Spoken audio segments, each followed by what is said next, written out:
CA foundation के paper number 3 यानी QA में कई बार स्टूडेंट्स एमसीक्यूज के सही आंसर जानने के बावजूद भी मार्क्स स्कोर नहीं कर पाते। जानते हैं ऐसा क्यों? क्योंकि एंजाइटी में, नर्वसनेस में कई बार स्टूडेंट्स ओएमआर शीट ही गलत भर देते हैं और इसकी वजह से नेगेटिव मार्किंग को इनवाइट कर लेते हैं।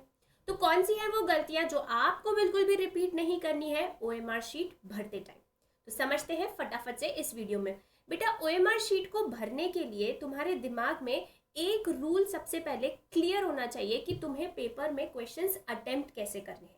पहले वो बात माइंड में सेट करो, उसके बाद समझो कि ओएमआर शीट को कैसे भरना है। तो देखो बेटा, पेपर में ना तुम्हें 3 तरीके के क्वेश्चंस मिलने वाले हैं। एक है वो क्वेश्चन जो तुम्हारे खूब करीबी वाले क्वेश्चंस है, मतलब ये वो टॉपिक्स हैं जो तुमने अच्छे से पढ़े हैं, प्रिपेयर किए हैं, जिनके क्वेश्चंस तुम्हें बहुत अच्छे से आते हैं। ठीक है, तो ये है तुम्हारे करीबी रिश्तेदार या क्लोज फ्रेंड्स वाले क्वेश्चन। ठीक है, फेवरेट क्वेश्चंस। फिर सेकंड टाइप ऑफ क्वेश्चंस होते हैं दूर के रिश्तेदार। ठीक है, दूर के रिश्तेदार क्या है कि इनका जो कॉन्सेप्ट है, इन टॉपिक्स के जो कॉन्सेप्ट हैं तुमने ऊपर ऊपर से पढ़े हैं लेकिन बहुत गहराई में तुमने नहीं पढ़ा है।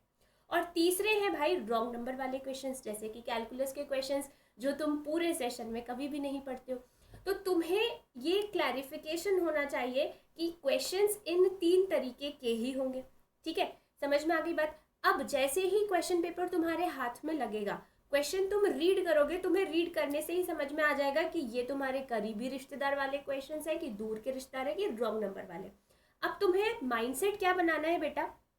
तुम्हें माइंडसेट ये बनाना है कि फर्स्ट 1 आवर में तुम्हें तुम्हारे सारे फेवरेट वाले क्वेश्चंस निपटा लेने, यानी वो क्वेश्चंस जो 40 to 50 सेकेंड्स में फटाफट सॉल्व हो सकते हैं। पेपर में तुम्हें वो क्वेश्चन सीक्वेंस वाइज ढूंढते जाना है और उनको करते जाना है। मतलब जो क्वेश्चन दिखा कि हाँ ये 40-50 सेकेंड्स में हो गया है, हो जाएगा, करो, निपटाओ।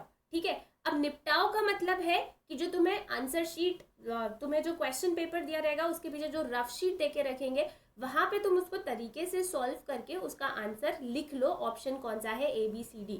ठीक है, समझ गए? तो 40 to 50 सेकेंड्स वाले क्वेश्चंस तुम्हें फर्स्ट आवर में निपटा लेने हैं सीक्वेंशली। जो जो क्वेश्चंस तुम्हें लगे कि ऐसे वाले हैं उनको करते जाओ, बाकी सबको स्किप करते जाओ।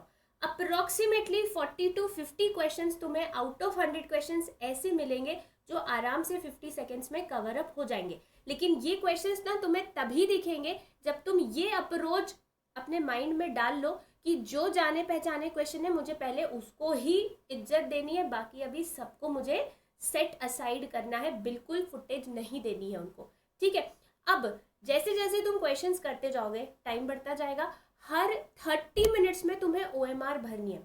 ऐसा मत करना कि एक क्वेश्चन कर रहे हो, उसका आंसर आया और ओएमआर भर रहे हो, दूसरा क्वेश्चन कर रहे हो, आंसर आया, ओएमआर भर रहे हो। नहीं, अपने माइंड में ये सेट रखो कि भैया हर 30 मिनट्स का स्लॉट में मुझे ओएमआर शीट भरनी है। कुछ बच्चे तो इतना बड़ा ब्लंडर करते हैं कि क्वेश्चन सॉल्व करने लग जाते हैं और आखिरी के 15-20 मिनट में ओएमआर भरने का काम करते हैं। और आखिरी के 15-20 मिनट में चांसेस ज़्यादा ये है कि आप पैनिक मोड में होंगे, प्रेशर में होंगे और इस वजह से आप ओएमआर शीट गलत भर देंगे। समझ में आ रही बात? तो आप हर 30 मिनट्स में ओएमआर शीट फिल करने वाले हैं। अब जब आप फर्स्ट 1 आवर में 2 बार ओएमआर शीट भर चुके होंगे तो आपके अप्रोक्सीमेटली 40 to 50 क्वेश्चंस पक गए होंगे, मतलब आपने पासिंग क्राइटेरिया फुलफिल कर लिया। अब नेक्स्ट 45 मिनट्स में जो आपके दूर के रिश्तेदार वाले क्वेश्चंस थे ना, आपको उनको निपटाना है। तो अप्रोक्सीमेटली आपको ऐसे 20 से 25 क्वेश्चंस मिलेंगे, दैट इज फॉर श्योर। ठीक है, अब फिर वो क्वेश्चंस मिल गए और उसको ओएमआर शीट में भर दो। आखिरी के 15 मिनट में जो क्वेश्चंस तुमने सेकेंड कैटेगरी में लीव किए थे उनको तुम क्रॉस चेक कर सकते हो सकता है वो अभी बन जाए, और एक बार ओएमआर शीट अच्छे से चेक कर सकते हो कि तुमने तरीके से भरी है कि नहीं भरी है। तो गोले भरते टाइम कुछ बहुत इंपॉर्टेंट बातें हैं जो तुम्हें ध्यान में रखनी है। कुछ इस तरीके की ओएमआर शीट तुमको मिलने वाली है। अब देखो, इस ओएमआर शीट में ना उन्होंने क्लियरली बोला हुआ है कि जब भी कुछ आपको लिखना है उसके लिए आपको ब्लैक बॉल पेन यूज करनी है। समझ रहे हो? Use black ball pen to write in the boxes. Roll number लिखना है, ब्लैक बॉल पेन से लिखना है। ठीक है, क्वेश्चन का बुकलेट कोड लिखना है, वो भी आपको ब्लैक बॉल पेन से लिखना है। लेकिन इनके रिस्पेक्ट में जो आपको ये गोले भरने हैं ना, वो आपको ब्लैक HB पेंसिल से भरने हैं। पेंसिल से गोले भरने के लिए क्यों बोला जाता है? ताकि अगर इनकेस आपने गलत तरीके से सर्कल को भर दिया तो आप उसको रब कर सको, और रब करने के लिए अच्छा वाला नॉन डस्ट इरेजर लेके जाइएगा, ठीक है।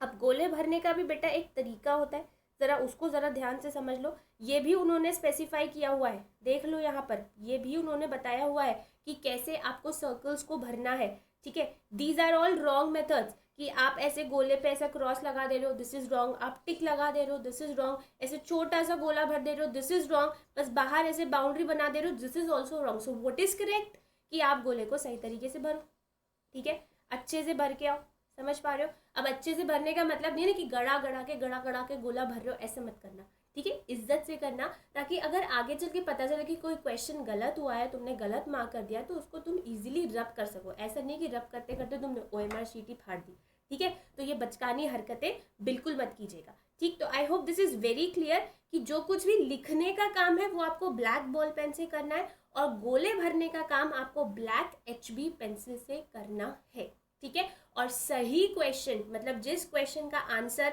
आपने निकाला है उसी क्वेश्चन के करस्पॉन्डिंग आपको गोला भरना है, किसी दूसरे क्वेश्चन के करस्पॉन्डिंग गोला नहीं भरना है। और इसी गलती से आप बचें, इसके लिए मैंने आपको ये अप्रोच बताया है कि हर 30 मिनट्स में आप OMR शीट भरेंगे, और लास्ट मोमेंट के लिए तो बिल्कुल भी नहीं रखने वाले हैं आप ये काम, ठीक है। तो I hope this is very clear कि रॉन्ग नंबर वाले क्वेश्चंस को बिल्कुल फुटेज नहीं है।